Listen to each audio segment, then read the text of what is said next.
we'll begin from last week where we left. We left at the 10 Pāramīs. So we started it, but the recording also couldn't happen. So today we will take up that and then we will go through each one of them. Okay, so now first thing is that dana. That's a starting point. There are two kinds of dana. Dana as in giving something. Just give something. So it can be anything. I think most of you are doing it. But basically we need to watch what happens when we give. It's not about giving as in giving. In fact, in Abhidhamma, it's very clearly explained, but then not good to go to Abhidhamma, but I'll just cover a little bit of it. That how do you get a Sobhana Chitta and Asobhana Chitta? Sobhana means good and Asobhana means bad. So the Chitta means the mind, and that you get a good feeling, and Asobhana means bad feeling. Supposing somebody asks me to donate something, and then I'm not that keen on donation, but by force I need to give. I'll give the act of donation, which is good, but there's no enjoyment of donation. Meaning, there should be sukha. So what are we trying to look at doing whatever we are doing on the Dhamma? Dhamma is the nature and the teaching is also Dhamma. So the nature of giving is to expand. The nature of taking is to contract. Okay. Now let's take an example. Now Supriya has given me this t-shirt, the one what I'm wearing. So there is giving and there is taking. Okay. Now the problem is like this. She has given. Thus her task is done. But now the problem is with the person who is taking it. Okay, there are two ways of taking, or rather three ways of taking. One, taking it as myself. That means I'm teaching, so she's gifted. So what's so great about it? That's one way of doing it. In the same way, Shaniel has sponsored or donated for the air ticket, and then so what? I'm teaching him the 8 jhana, so he's paying for it. So what? So that's one way. Okay, but it's still dana, but it's one way. The receiver, the person who is taking it. Okay. Now, is there a punya or a merit in the person who is taking it? Yes, it is, because I'm giving Dhamma, and then Supriya has given this t-shirt, and Shaniel has given the flight ticket, and Aryu has gifted many other things other than the flight ticket. So you know what, I'm supposed to get it because I'm giving Dhamma. Just like we go to the office and we work and we are paid salary, and same, right? So service, I'm giving the services and I'm getting payment for that or some gift for that. It's fine. There's no dana as such. There's nothing called donation.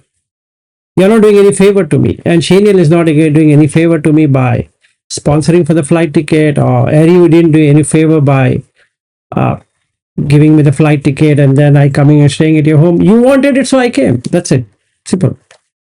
That's one way. Okay. Still there is punya, because I'm doing work. So I'm giving you and you're paying for it, and service over. Right. So there's still a merit. So don't think there's no merit. Okay. First one. Second one, the giver feels there's no other way except for giving. And the person who is taking it will feel he's giving, let everything go back to him.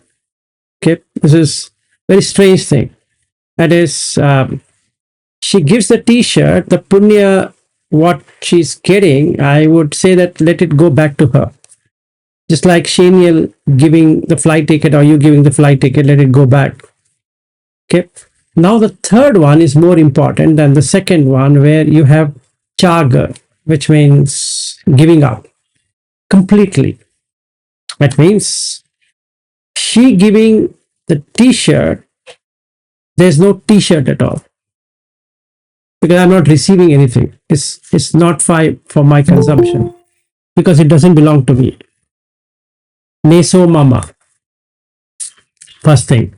Neso aham asmi. This doesn't belong to me. This is not mine. This doesn't belong to me. This is not myself.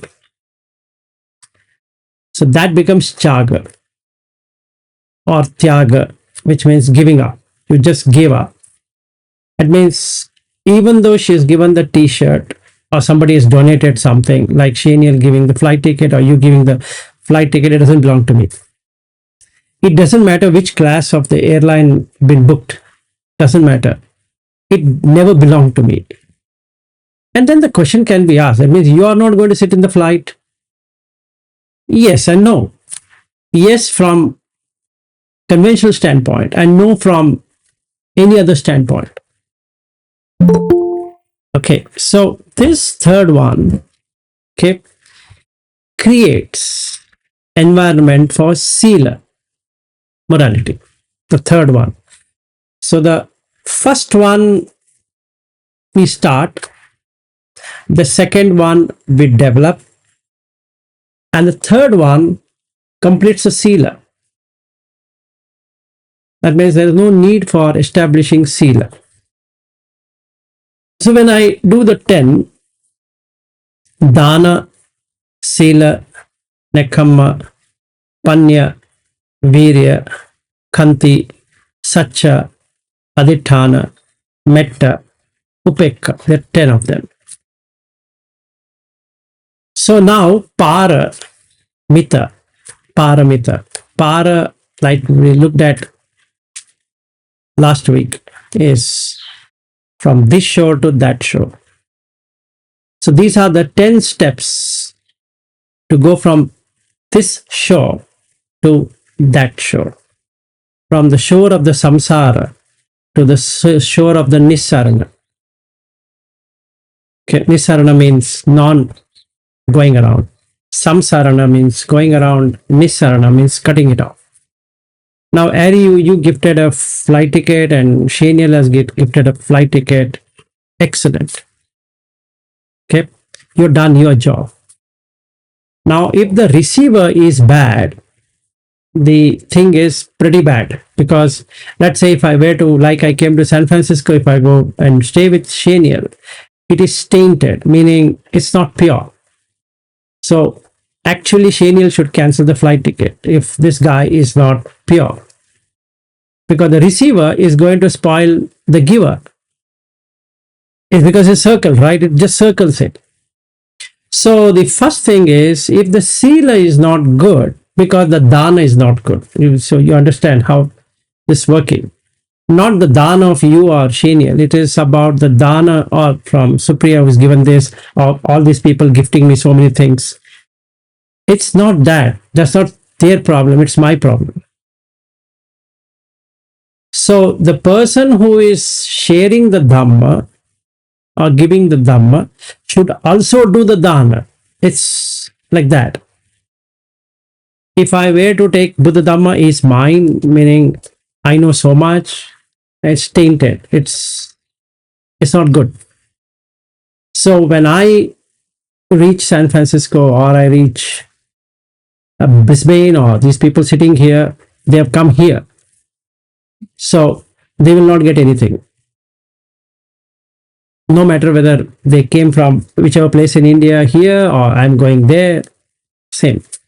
So the dana gives rise to sila, then nekhamma is renunciation. So out of 3 sankappo, that is nekhamma sankappo, abhyapada sankappo, avihimsa sankappo, the first determination, sankappa means to determine, to take a vow that from today I will give up.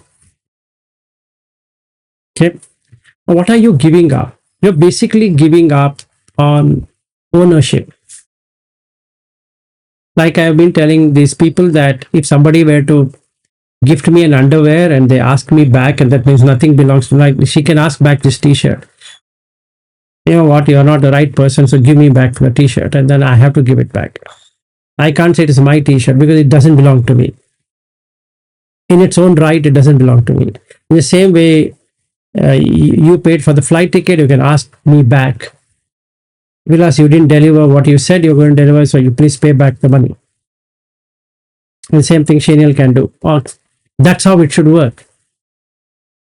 Okay, and that's what we do at the office. We take an employee says, I'm going to do this following, and then let's say the person who is interviewing feels that he can do it, so the work is given to him. He's not able to do it, so the employee is sacked. Same thing, right? No difference. But here there's a huge difference. You have volunteered to do it, as opposed to doing it by job description or by whatever. And that's a major advantage over the worldly thing, meaning you have given up. You do the same thing, but you do it by giving up. No possession. So like you can do it without possessing Google or anything at all. So you get into Sakadagami because you have donated it, you've given up. Chaga. Once that starts, the ball starts rolling, and then your Sila will get stronger and stronger. Because when I hold to something, and then only I will have these immoral deeds coming. If I don't hold to anything, then I don't have to kill, I don't have to steal, I don't have to do sexual misconduct, I don't have to tell lies, I don't have to drink, I don't have to do many other things, including abhijja, vyapada, michchadritti, all of that. And then the speaking, samma vacha, will automatically happen. Samma kammanto has already happened. Samma ajivo, it is having a better working life, meaning you're just working for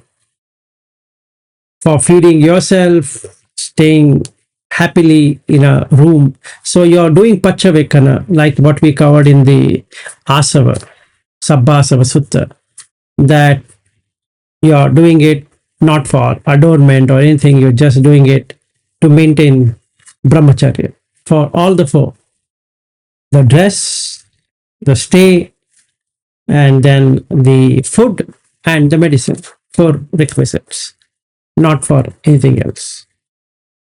So that's the basis of Sila. So what it does by Dana, it increases Sila, because you keep on giving up. Just give up, just give up, just give up. So when you give up, the mind becomes expansive. So when I came to your place, Ariu, it's expansion. So whatever I could do, I could do. And now when you're coming to Australia to stay with Shaniel, so you're doing exactly the same thing, right? So then you're trying to invest on Dhamma by doing Dana. So meaning you're not paying anything. Let's say you paid for yourself for the flight ticket, and then you're coming there, and then you're giving up, but yet doing the same thing. It's not that you're not going to go back to US from Australia, you're going to do that, but then you're not holding on to anything. So then what happens? The Sila is automatic. You don't have to establish Sila. Like I go to a Bhante and then he says 5 precepts, I don't have to do that because it is ritual. So the difference between ritualistic way of doing it and a very practical way of doing it is that in a ritual, you expect somebody to give you the precept. It's just like I sit and I say Panati Pata Veramani Adinnadana Veramani and I recite it. It makes no sense because I've not given up. So the starting point is Dana. And when the Dana is good, the Panya increases. You see this how the connection is being made. Your Panya starts, the wisdom starts because you are not holding. So your Panya should be good. Then you put energy, virya. Then you get patience, kanti. Then you see the satya. That is the truth. What's the truth? Nibbana is only truth. There's no other truth. So the Four Noble Truths, basically. Okay. Then metta. Your mind is always in metta. So you don't have to work out on metta separately. That means morning 1 hour metta, evening 1 hour metta. That's not required. You can be in metta all the time. It doesn't mean that, oh, it's morning now, so let me in metta. Excuse me, so it's evening now, so let me, I have been told to do metta. No, that makes no sense. And that creates upekha. The necessary condition for upekha are the 9 paramis. The necessary condition for metta is 8 paramis. The necessary condition for aditthana is 7 paramis, like that. So you keep on going back and then come back to dana. So if my dana is good, the chaga is good. So what happens in English translation is for chaga also they put generosity, and for dana also they put generosity. Now the question comes, what generosity are we talking about? In chaga, it is giving up. In dana, you are just giving something. So you started doing something. Let's say I started doing something without any expectation. So I gave, like last time I was talking about $5,000 or $500 or $100. So I'll put something like this. I'll put a fund and say that, oh, I'm earning so much. I'm cutting out 10% of my income for dana. Okay, it can be more, but I'm saying, okay, I can let go. So that letting go is 10%. The mind holds on to it. Why 10%? Why not 5%? And why to this person? I think there's no point in giving. This is the michaditi. There's no point in giving. So to cut the michaditi, the first michaditi is dana. Okay, so natti dinnam, natti itam, natti hutam. So these three comes continuously. So let's understand. I want to give $5,000. What I'm going to do is I'll take $5,000 into 54. Gone mad? No way. I'm not going to give it. 250 to 50,000 Indian rupees. Why? Why should I give? There's no good in giving. Now, 250,000 is 1 month's salary of mine, let's say. Can you just give up 1 month's salary by chance? No, it's much money. Okay, how about 50% of your 250,000? That's much, 125,000.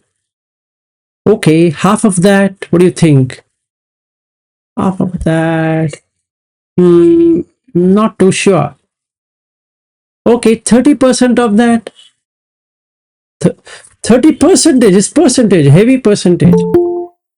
Okay, 10%. That makes sense. 10% of what? 250,000 or 125,000? 125,000. Okay, that means 12,500. Are you okay with that? 12,500 is okay, but for what? What do you mean for what? It can be for anything. It's not yours, 12,500. And Vilas would say, I think I'll do half of that. Oh, half of that. Half of what? Half of 12,500. Okay, so now are you okay with half of the 12,500? Like 7,000. No. Okay, 6,500. Why jump? 6,500. No, 6,000. Let's make it 6,000. Round. Okay, 6,000. So can you remove 6,000 from your account? 6,000. Tell me, for what are you going to use this for? Boss, I just now told you, it's not yours. You don't have to worry what it will be used. It might not be used also. We might throw it into the bin. That's not your problem. Can you give 6,000? And this guy squeezes himself, shrinks. And that shows that Natti Dinnam, which is the Michaditi. No matter what he is in Buddha Dhamma, it doesn't matter. He is not. In fact, what he could have done is when somebody asks, can you give 250,000 Indian rupees? Here it is. Done. 1 month paycheck of mine. Take it. Enjoy. For what are you giving 250,000? That's not your problem. Like that. That's dana on number. Okay. So this number. What about item? Some item. Let's say somebody comes and asks me for this laptop. Anyway, it doesn't belong to me. It belongs to Ariu. So I just have to take permission from Ariu. And Ariu say I've donated it. It doesn't belong to me either. So somebody like Ashwin is here and he says, Vilas, can I take this and go? I can say, yeah, take it. Why? It doesn't belong to me. So I shouldn't wink. Even a wink means there's some holding on to it. It doesn't belong to me. This speaker, this one, this everything around here, including the cot which I'm sitting, doesn't belong to me. So what doesn't belong to me, I can't keep it. It becomes stealing.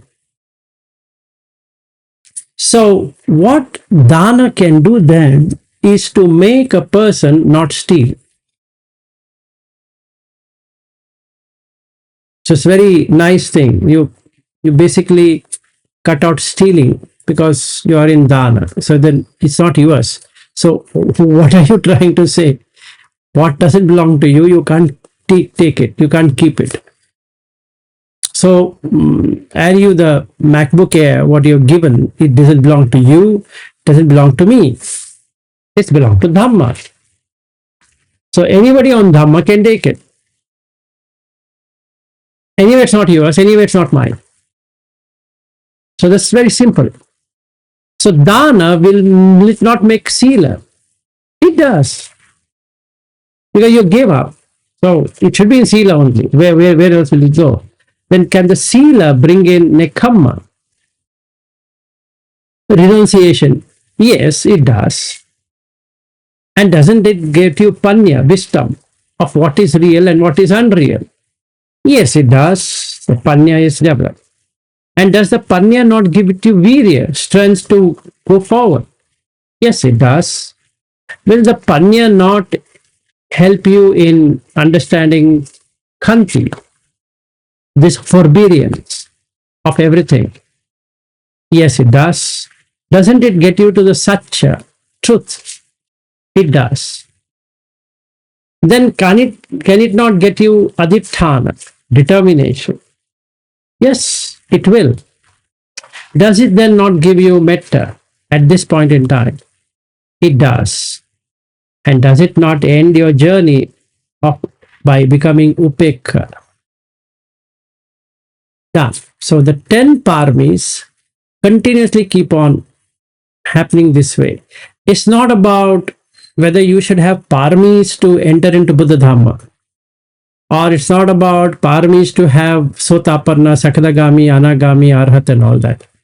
That's not the right argument, because many people keep on thinking that I require parami. It's not the parami what is important. It is the knowledge what is important than what you think you have parami.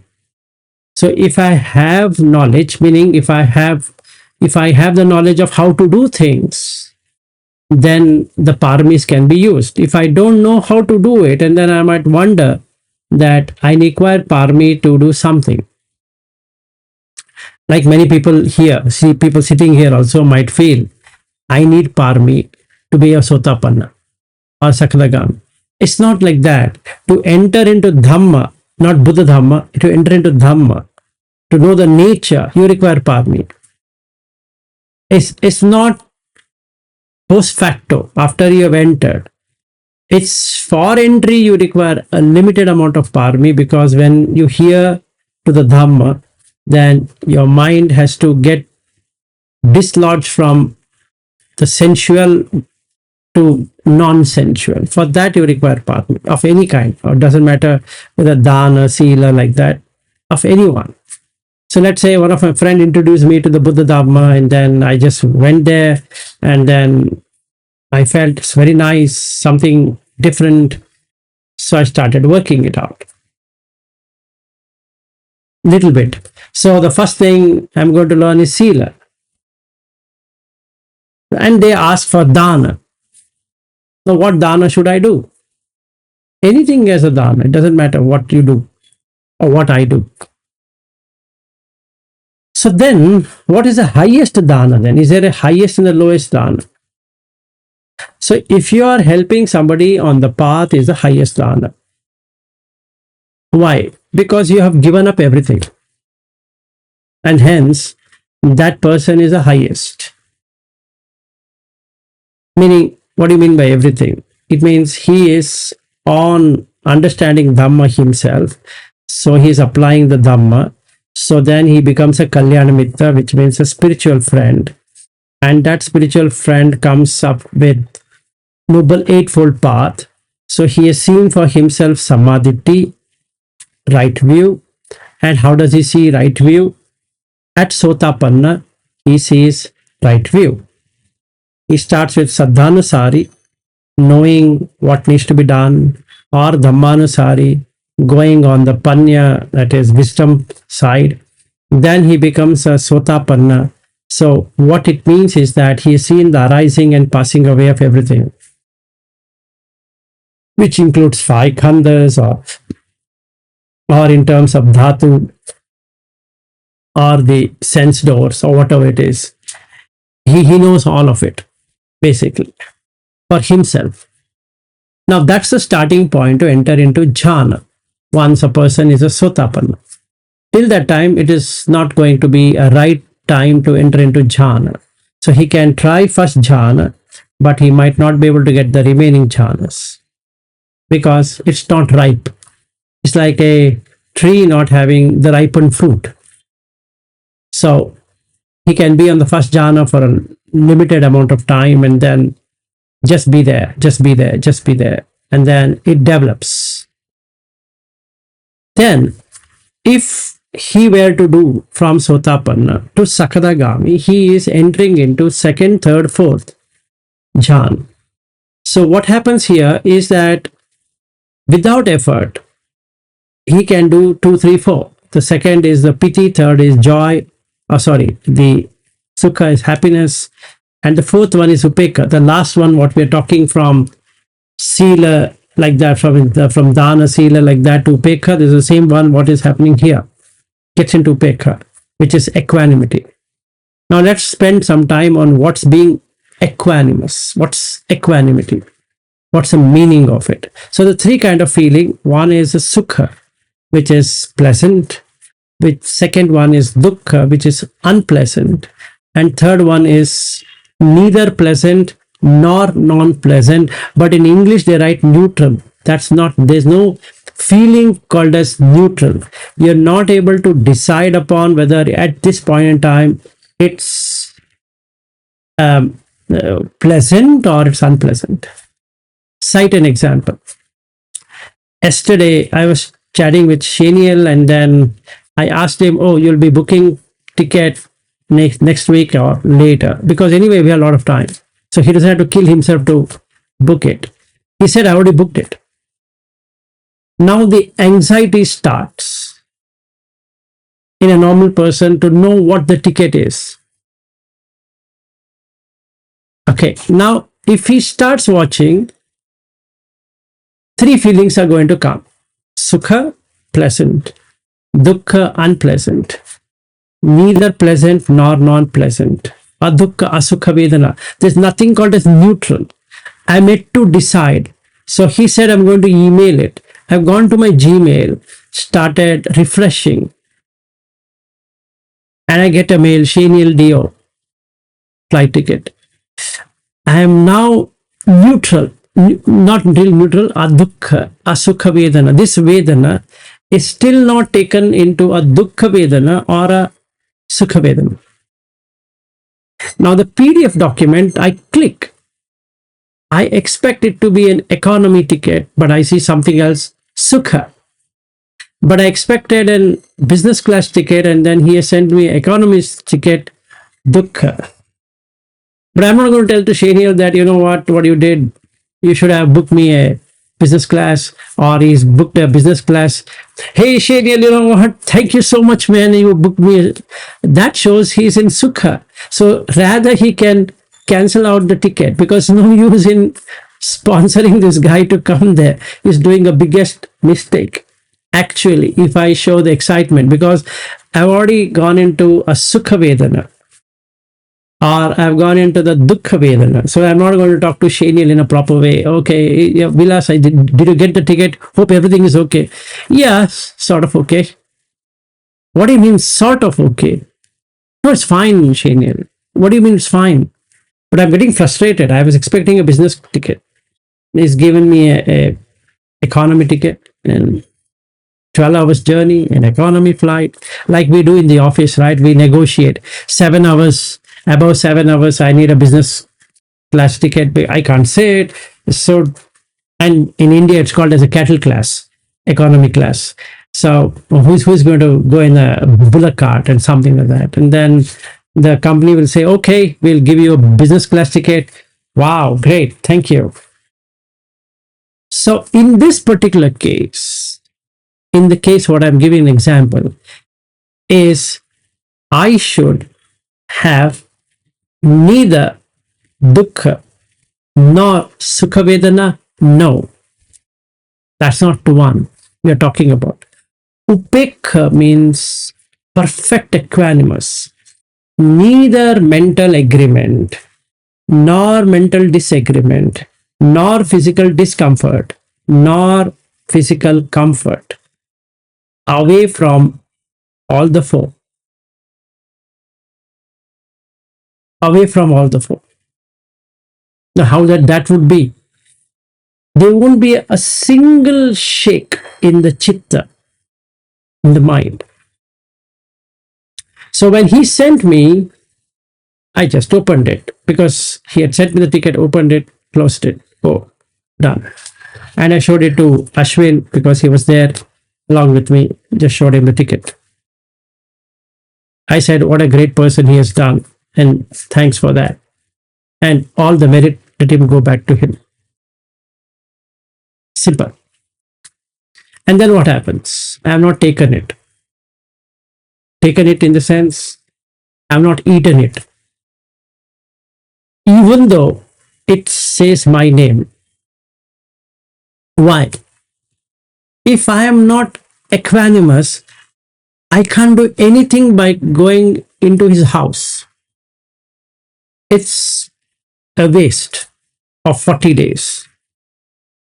It's of no use. So this renunciation, if I were to do it, it's much better, because that's how it should be. So we are able to see the feeling, three feelings: sukha, dukkha, adukha, sukha. Don't consider neutral. It's not neutral feeling. You're yet to decide whether it is going to be a dukkha vedana or it's going to be sukha vedana. Like an example, she has gifted this t-shirt, and I removed that packing, and then that is dukkha. It fits me. Sukha. Not able to really make out whether it is going to lean this way or that way. Is not upekha. It is actually adukha sukha. Neither pleasant nor non-pleasant. What's upekha then? This body requires some covering. So she has donated something to cover.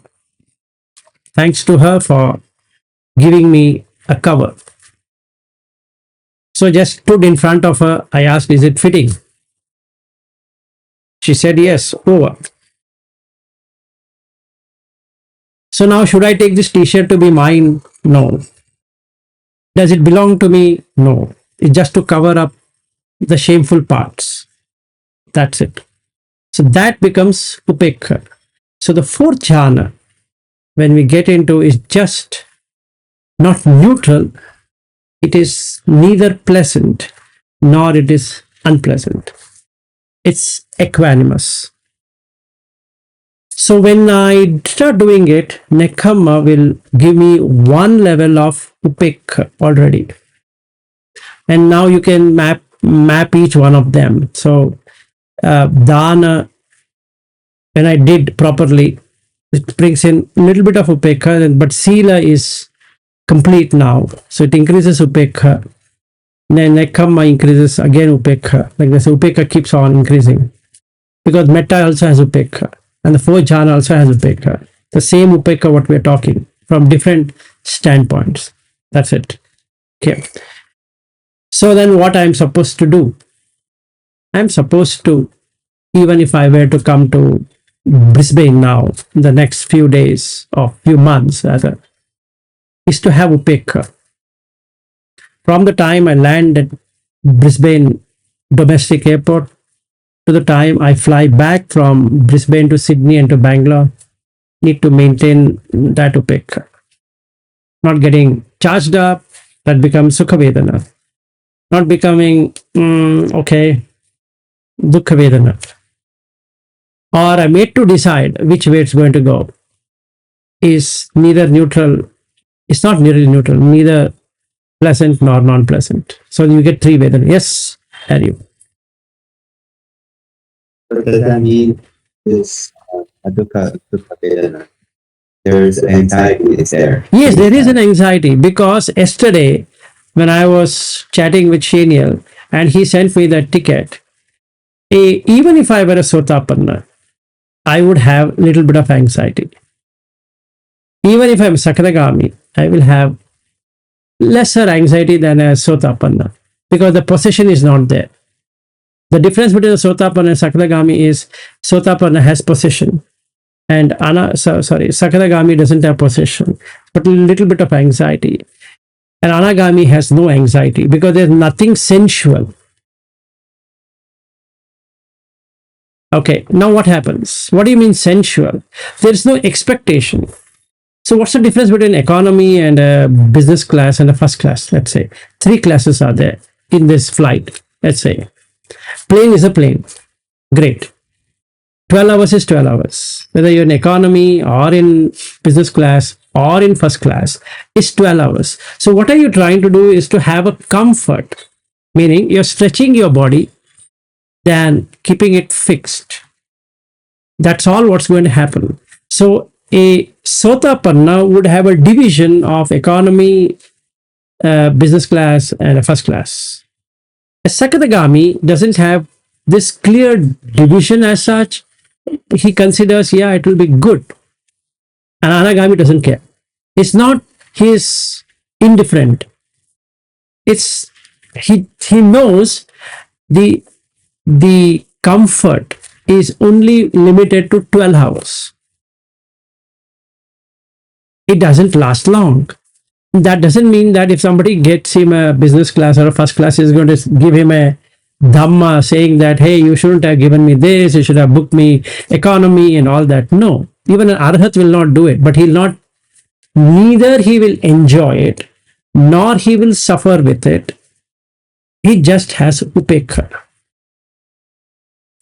So there's no adukha sukha vedana also because, see, I've already flown on economy now, on Qantas. Now, he has booked me a business class ticket. Okay, from Bangalore to Sydney. So, what will be the way of seating? It will be like absolutely like a couch, than sitting like this. So you'll have an individual compartment kind of thing. Okay, what does it do to you? Nothing. You're just stretching out this body. This body is pain. So you're reducing the pain, and that's the fact. You pay more to reduce the pain. You pay less to keep the money, but yet have the pain. So the question is, do you want to have a body pain and you can't pay for it? Okay, adjust to it. If you can pay for it, just let go of the body pain and do exactly what you were doing while sitting in economy. You would have gone on switch off mode.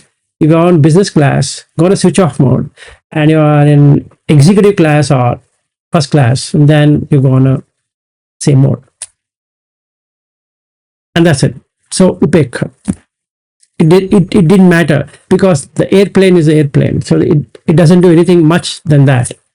Yeah, so somebody has designed the plane in such a way that you can have some comfort and all of that. Very nice. Thank you so much. And sit. Don't have to worry about how much it costs, how much I'm saving, and all that. That is possession. A general person, a normal putujana, because childlike, when he's booking the flight, he looks at the cost because he wants saving. And if he wants to feel happy, oh, I saved. At the cost of what? At the cost of body pain. Simple as that. Because he doesn't know how to switch off. If he switches off, there's no body pain. But he doesn't know how to switch off. So he has body pain. Or she has body pain. What about a sotapanna? Does he have body pain? Yes, he would. But he doesn't know how to switch off either. How about a sakatagami? He knows a little bit of switching off. How about anagami? He can switch off. How about an arhat? He can completely, he's always switched off mode. There's no on mode. So it doesn't matter. So if an arhat were to fly from Bangalore to Brisbane, what he would do? Exactly do what anagami is doing, except that he doesn't even have a little bit of avidya. There's nothing much different between an anagami and an arhat. The only thing is there's no avidya because there's no rupa raga or arupa raga. Where an anagami has that hanging on to that rupa jhana and arupa jhana. So that's the difference what we can find between the anagami and arhat. They both would behave exactly the same, except that the only thing which is great in an arhat is that he doesn't have avidya at all. Now let's understand what is this avidya business in more clear perspective. Vidya means knowledge of everything. Arising, staying, passing away. Avidya means you don't have full knowledge of how it arises, how it stays, how it passes away. So, why does an anagami not have it? Because of one single factor, restlessness. That hindrance he is not able to let go. Now we might ask a question, why he has restlessness? Because he wants to be in jhana. Okay. And he believes that jhana is good for him. In fact, it is, but he has to let go of it because that is a hindrance. That is it's not a kama one, but it holds on to it. Craving is there. Craving shouldn't be there even for jhana, but unfortunately, this anagami has craving for jhana. So he can't move forward than this. Now, what he should do? Drop the jhana. Now, why he could have even dropped at the beginning stage? No, that's stupidity. Why? Senses have pleasure. You need to know sensual pleasure. Then jhanas have pleasure. He should know jhanic pleasure. Then he should know the unending, permanent, eternal pleasure, nibbana. So once he is able to let go of the jhanic pleasure, the nibbana takes over. He can't get into nibbana. There's nothing like I will get into nibbana. I will attain nibbana. I will be in nibbana. No. It's other way around. Nibbana takes over. It's not that he will enter. And that's a problem. He doesn't know how to let go. And hence he's stuck with jhana. So it doesn't mean that he has not attained Nirodha Samapatti, but there is another one step after Nirodha Samapatti to end the journey. So just like Visakha, he was not able to move beyond that, like what Dhammadinna did. So he's stuck. So I know where I'm stuck. So I'm trying my best, but I know I'm stuck. That much I know. I'm stuck. So I'm trying out many things to get out, to get the avidya out. So Rupa Raga, Arupa Raga, Mana, Udacha, Avidya. Okay. Rupa Raga, Arupa Raga will remove Mana. Meaning if I let go of Rupa Raga, Arupa Raga, it removes Mana. If without these three, Udacha cannot stay. Only comes with Avidya. So that's the last thing to remove or go. Anyway, coming back to this subject, Dasa Pārami, in that if I start with Dana, give up, give up, give up, give up, give up. Not that I should be foolish. Not like that. I can be working in a company doing whatever I'm doing. Like in the case of Shaniel, he's an organization. You are working for a company. Here, Ashwin is working for a company. We can be working. That's Samma Ajiva only. It's got nothing to do with anything else. So we shouldn't get into a thinking that working itself is wrong. No, it's wrong. It's Samma Ajiva. So what is Sammaditthi is anything that arises will dissolve, will get out of existence. Yam kinchi samudaya dhammam sabbam tam nirodha dhammam. That which arises, any dhamma that arises will cease to exist. So if the body arises, the body ceases to exist. The house arises, the house ceases to exist. The car arises, the car ceases to exist. Company arises, company ceases to exist, no matter what we do. So we can find the company growing and then falling down and another company taking it over, something like that, which we keep on seeing it. So the same thing. By now, Google have bought over so many organizations, but they were doing well.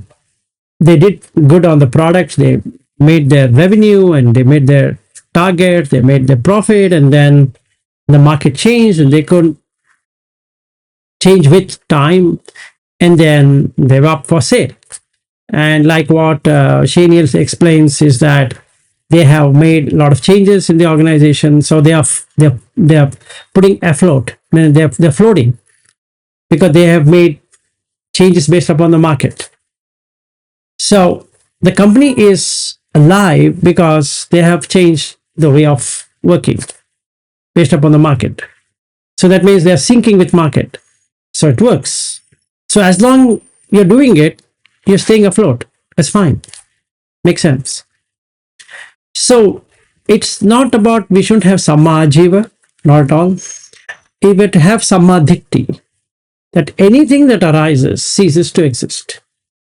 And then you'll have Samma Sankappo, which is going to be Nekkhamma, giving up, renunciation. Because when the company falls or is sold, you feel yourself gone. Where somebody will kick you out, saying that it's not yours any longer. Or you lose your job. You lose the family. It's all the same, like losing. You lose it. So when we lose it, we lose the identity. Basically, the identity is gone, which I had built it with so much of effort. It's gone. And nobody will like to lose what they have gained. So Samma Sankappo is that where I let go myself, rather before the death comes and takes me, I have given it. Meaning, before the company sent me home, I have already given up. Like, and when I went and told my organization, my HR person, the head of HR, and then I told him that again I'm flying to Australia. So this time you can't hold me. He said, we'll try. We'll give one last try. So we'll try to get you a 6 month sabbatical to come back. Don't have to resign. But since I am on a full-time contract, I'm not a real employee. As an employee, even though I'm getting all employee benefits, I've still not joined the organization officially by letting go of my consultant tag, and I'm not FTE rather than I'm FTC. So the global HR said that if he was an FTE, we would have given him 6 months sabbatical. Now that he doesn't have, he has to quit. And my HR came and told me, Vilas, I tried and we couldn't keep you. I said, excellent. That's what I told you. You can't hold me. Hey, not so fast. We might even hire you back. I said, whenever that happens, we'll see it. But right now, as it stands, I'm out of the organization. So basically, if I'm holding on to the organization, it's a most hard experience because I'm losing money and I'm losing position and I'm losing name, I'm losing fame. And the company has done me a lot of things in these 7 years. And they keep on doing things for me. Whatever I say, they do it. I say, I need this, they do this, that. So they have kept me more than what they should have kept me. So it's nice, but I have to let it go. Or they have to let it go. So you both have to let it go. So I've already given up. So there's no pain of losing the job. And at 53, losing a job is getting it back. Somebody hiring you is next to impossible. So did I get killed? No, I just gave up. So even if the company were to send me home for my lack of performance, I don't feel anything. There's no feeling. There's no unpleasant feeling. Promotion, pleasant feeling. I'm yet to get to know whether I'm going to be promoted or demoted. So there's neither pleasant nor unpleasant feeling. So after the appraisal, and the boss comes and say, hey, you know what? We want to give you this role and this is your hike in the salary. There's a pleasant feeling.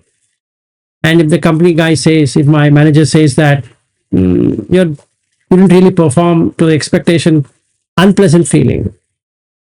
And when he comes and sits in front of me, initially there's a neutral feeling. No, sorry, there's a neither pleasant nor unpleasant feeling. Let me not use the word neutral. But if I am on Dhamma, I am in Upekha for all the three. Neither I feel pleasant, nor I feel unpleasant, nor I have neither pleasant nor unpleasant. So all the three are gone. Just sitting. The sound comes and goes. He says, hey, Vilas, we are giving you a very, they gave me last year, they have given me a global role. So across the globe, I'm supposed to be doing on Agile. So that's the role. Said, we would like to offer this to you. I said, okay, no worries. What exactly Akinchayat? What exactly? Akinchayat, no, Neva Sanya, Na Sanya. Yeah, it is like Neva Sanya, Na Sanya on a worldly level. But because you are not established anymore. I'm not established. No, I am established in anxiety. In a worldly life, you have an anxiety. There goes on a 4th step process. So first you have a doubt. So when the manager comes, there's a doubt. What is he going to say? There's a little amount of doubt. See, you know you're doing well, but you don't know how the manager sees. So you have a doubt. That doubt creates restlessness. Okay? That restlessness creates anxiety. And that creates suffering.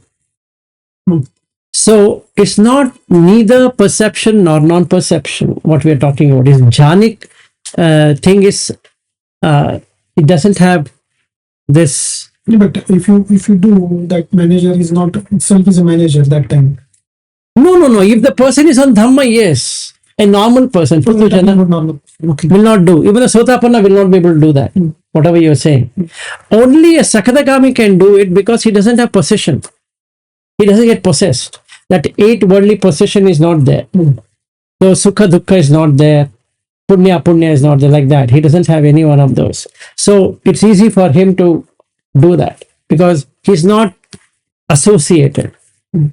So he can cut off. Yes. Basically, that's what it is. So it's not the same. But he will have adukha asukha vedana all the time. So let's say we were supposed to go by bus. We stand in this place, and the bus is not arrived. There is an doubt what time the bus is going to come, and then the next one, restlessness will be there. Even an anagami will have the same kind of restlessness to enter into jhana. Here we are planning about the bus, and the third one is you will have anxiety. That anxiety is going to be there, even though you're neutral, meaning neither pleasant nor unpleasant, because you're not able to say whether it's pleasant or unpleasant. You see the bus coming, it's not full, you feel pleasant. If the bus coming and you feel, oh my god, it's full, it's unpleasant. So you're just waiting for the time when it becomes either of them known. It's like you tossed heads, you win, tails, you lose, and in the air, it is neither pleasant nor unpleasant. Like even if I were a Sakadagami, yesterday when he sent me that ticket, I won't feel anything. If I'm a Sotapanna and I open it, business class, so the mouth opens up, the chitta is enjoying it. A little bit of enjoyment. Maybe then there is a regret, oh, I shouldn't have enjoyed and all that. But at that moment, whereas an anagami will not have anything like that because he's in upekha. It's not on the so-called neutral feeling. All the three feelings are not there at all. So basically the 10 paramis gives upekha. So you do dana, then that we give up, then you have sila established, then you have the nekhamma, then the nekhamma gives rise to panya, the panya gives rise to virya gives rise to khanti gives rise to satcha gives rise to aditthana gives rise to metta, and metta gives rise to upekha. What I understood, it's not only the money. Whatever asav, what we take in asav, we have to give up that asav. Exactly. Then Just give up. And come to the upekha for that asav. Yeah, because in an anagami there is no kama asava. But he has bhava asava. In an aharat there is no bhava asava also. So the bhava here is ruparaga is the bhava for the anagami. Okay, whereas in the case of a Sakadagami, he has little bit of Kamachanda and Vyapada because there's some expectation. In the case of Sotapanna, he has all of them intact. So finding the asava and giving up the asava is the main crux. So the Pāramī is for understanding the asava and giving up the asava. That brings to the end of our session. Asava Sutta. Completed in this way. Okay, so we continue now on the jhana or whatever we wanted to do. 1 hour meditation and then we continue 1 hour on discussion again.